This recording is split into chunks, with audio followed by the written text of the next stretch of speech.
Welcome, and today we're going to review Absolute Batman.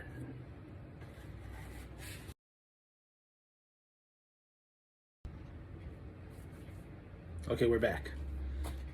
Absolute Batman. This is freaking awesome. I cannot believe how good this is. I should have jumped on the bandwagon earlier, but I wanted to wait, see what everybody else was talking about it. But a lot of comic book collectors and comic book readers have been praising this. I haven't read Volume 2 yet. I do have Volume 2 on the side, but next up is going to be Absolute Flash. Can't wait to get my hands on it. I already started reading it. We'll go over that a little bit next time, because that's Wally West instead of Barry. But this is Bruce Wayne, and it is so good. It's establishing canon characters from the main universe and from every other universe. However, they all know each other. These are all friends. It is. I probably shouldn't have said that part, but everybody does know each other. There are some differences here. The main difference is that Bruce Wayne is not the heir of a millionaire. He's not a multi-billionaire. He is the son of a school teacher. He grew up broke. He grew up in Crime Alley. He is friends with what would have been a lot of his enemies. And just the design, he was a super genius even as a baby. We already knew that as a kid, but the way it's portrayed through here, we get to see more of how that genius works, because in the regular universe, Batman does hide his genius level. He really does. Bruce Wayne puts that in the back burner. Here it's up front. He does learn from his mistakes, trying to hide from it, but it is great. The cape is explained too, and holy crap, this cape is phenomenal. The only real problem is that I don't like is that he does end up killing a couple people. He tries not to, and you could see that, he goes out of his way not to. But man, with the gadgets that he just has to. This right here is cool because this is an X. I'm waiting for McFarlane Toys to come out with this figure because I want them. I want two. Well, I want three. I want one to keep in the box, one to open, and one to burn so the Russians don't get it. So this is the art is pretty good too. I really do like the art.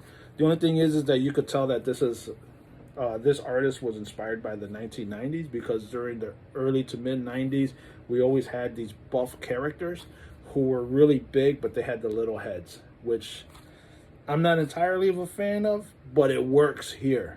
We saw that mostly with the Hulk and the Thing back in the 90s in Marvel Comics, but it just works for Absolute Batman.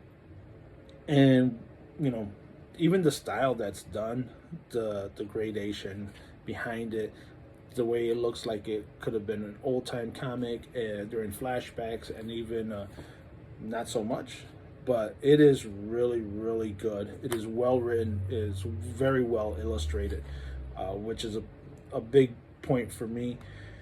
We do see Alfred in here. What I do like about Alfred is that it goes back to his roots. So he's this big time military guy. He had military training.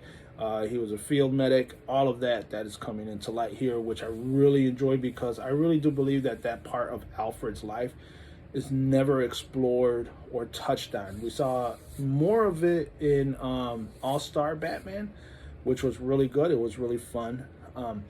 But to actually see it in action here is so much better. It is beyond, beyond, beyond. I would say that I'm very curious as to what's going to happen with Alfred, because the style and the look of Alfred in Absolute Batman is similar to the look and the style of Ra's al Ghul.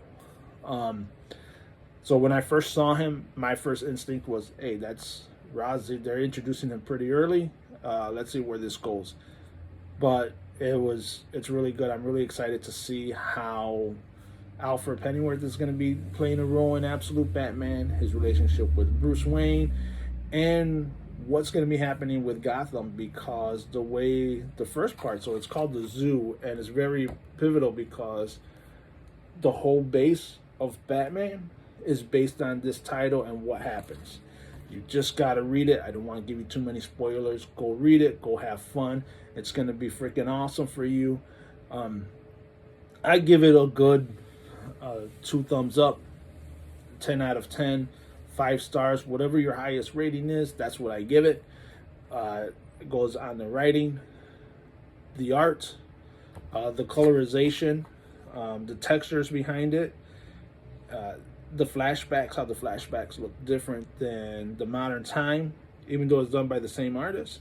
So here's a copy or an example of flashbacks compared to, you know, what's happening in the here and now. And those things are very good, very important. I want to see more of what's happening. I cannot wait to get to the second volume. But that's going to have to wait until I finish Absolute Flash, which I started last night. But yeah, the Absolute storylines, they seem like they're going to be great. If Flash and Batman Volume 2 go as I expected, I'm going to look into more Absolute. I hear Absolute Wonder Woman is very good. Absolute Superman is starting to pick up steam. First issues, first volumes don't seem to be that great, but it's there. The only ones that anybody has ever told me that are negative would be Absolute Green Lantern. Didn't even know there was an Absolute Green Lantern. I thought it was just Batman, Superman, Wonder Woman. I saw the Flash. I picked it up because Flash is awesome. Wally West is my favorite Flash, hands down, at all times. But we give it the best rating for Absolute Batman. Check it out. Even if you only check out Volume 1, read it, go through it. I would recommend purchasing it if you are a collector, if you're a comic book reader, you like it. Otherwise, your local library should have it.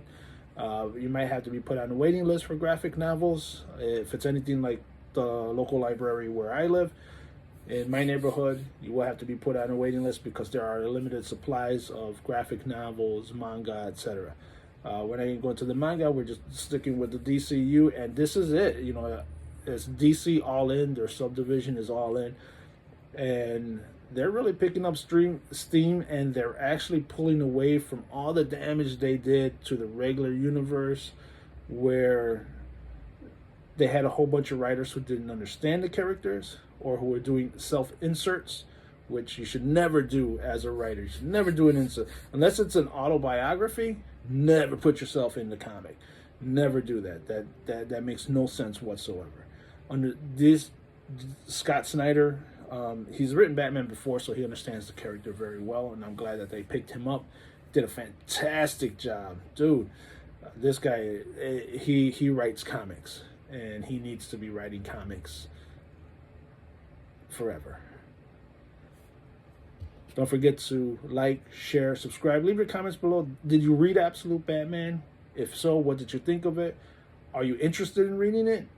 Do you want to avoid comics altogether because the industry just went downhill the last 10 years? I mean, it just plummeted dramatically. Or, your views. Who's your favorite Batman? Mine is still going to be Bruce Wayne, regular universe, in all of his incarnations of the reboots of the regular universe. I do believe he's my favorite Batman, and he's going to be my favorite Batman going forward. If you're looking at favorite Batman movie-wise or live action, it's going to be Michael Keaton, followed by Ben Affleck in the Superman Batman movie, and then it's a tie between Christian Bale and the Twilight guy, whatever his name is, because those were two excellent renditions of Batman. I don't know which one I like more. But yeah, this is it. This is fantastic. Go get it. Go get this now. Let us know what you think. We look forward to hearing from you. Like, share, subscribe, and comment down below.